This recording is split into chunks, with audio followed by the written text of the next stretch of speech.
篇104篇24至34、35節。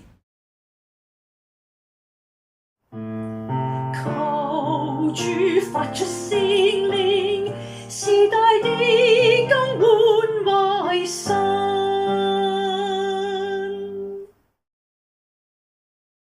耶和華，你所造的何其多，都是你用智慧造成的，全地遍滿了你所造之物。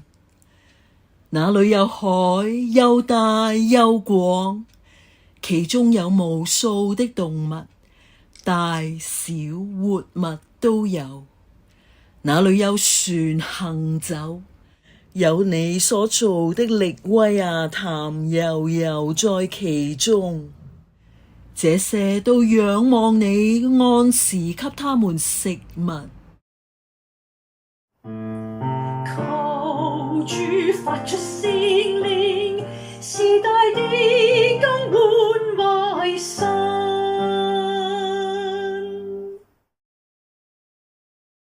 你給他們，他們就拾起來；你張手，他們就飽得美食；你轉臉，他們就驚惶；你收回他們的氣，他們就死亡，歸於塵土。求主發出聖靈，使大地更換為新。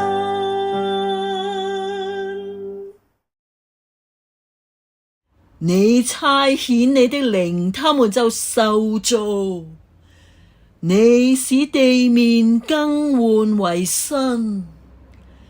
願耶和華的榮耀傳到永遠。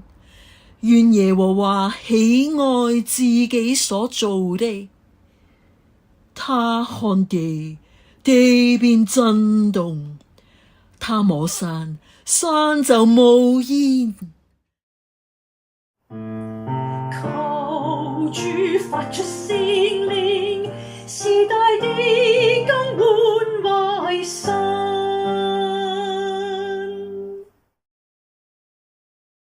我一生要向耶和華唱詩，我還活的時候要向我的神歌頌。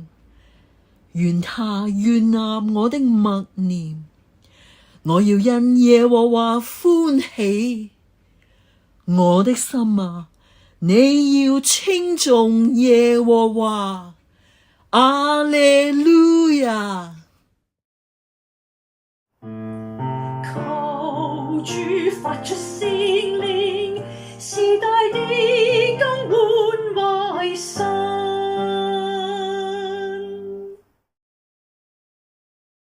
以西結書39章7至8、21至29節。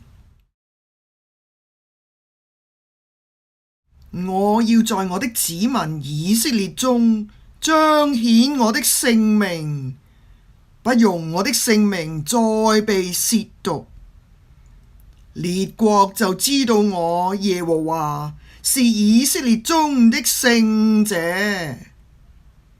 看啊，時候到了，必然成就。這就是我曾說過的日子，這是主耶和華說的。我要在列國中彰顯我的榮耀，萬國就必看見我怎樣把手加在他們身上，施行審判。從那日以後，以色列家就知道我是耶和華他們的神，列國也必知道以色列家被擄掠是因他們的罪孽。他們得罪我，我就轉臉不顧他們，將他們交在敵人手中，使他們全都倒在刀下。我照他們的污穢和罪過待他們，轉臉不顧他們。所以主耶和華如此說：現在我要使雅各被擄的人歸回，要憐憫以色列全家，又為我的聖名發熱心。我將他們從萬民中領回，從仇敵之地召來，在許多國家的眼前，在他們身上顯為聖。他們在本地安然居住，無人使他們驚嚇。那時，他們要擔當自己的羞辱和干犯我的一切罪。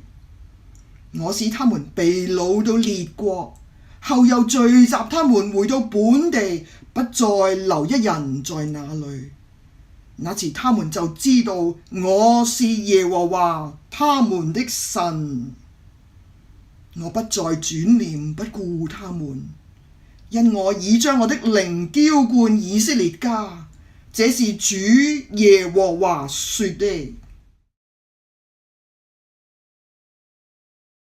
羅馬書8章26至27節。同樣，我們的軟弱有聖靈幫助。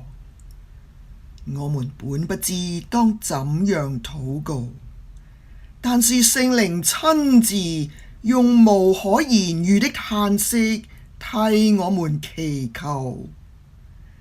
那監察人心的知道聖靈所體貼的，因為聖靈照着神的旨意替聖徒祈求。請同心禱告。憐憫世人的上主啊，你雖然按你的公義懲治罪中之民，卻向我們大施憐憫，為你的聖名大發熱心。我們本不配，因我們死在自己的罪中，喜愛行惡，聽見你的呼喚，卻總不回頭。我們常自以為聰明，藐視你的典章律例，踐踏與你的盟約，成為違約不忠的人。你卻向我們施恩，將我們從被擄之地挽回，引領我們重歸蒙福的路徑，叫我們得脫該受的羞辱，拯救我們脫離仇敵的驚嚇。求主發出聖靈，時代的更換為新。呼喚世人回歸的上主啊，你尋得迷羊，聚集我們，將我們領回你所賜的福地。你在我們身上要顯為神聖，叫世人知道你果真為我們成就了大事。這全不在於我們自己的能力、善行、專長或好處，全在乎你的憐憫、大能、信實的揀選。你發出你的聖靈，使我們和一切受造的都更換為新。哈利路亞！求主發出聖靈，時代的更換為新。求你教我們禱告，隨時隨事不住禱告，因你賜下內住的聖靈，按你的旨意替我們祈求，使我們無時無刻都醒覺你的同在，經驗你賜給我們復活的大能，好叫我們甘心樂意服侍那作我們雲柱火柱引領前路的主神。求你使我們因你的靈連於基督，歸服基督，體會合一團契的奧秘，將一切榮耀都歸於你，聖父、聖子、聖靈三位一體的真神，使人得見你榮耀彰顯在我們中間，認識你威嚴的大能，神聖之名。求主發出聖靈，時代的更換為新。奉以真理使我們成聖，差遣聖靈作我們力量的救主，基督耶穌之名。阿們。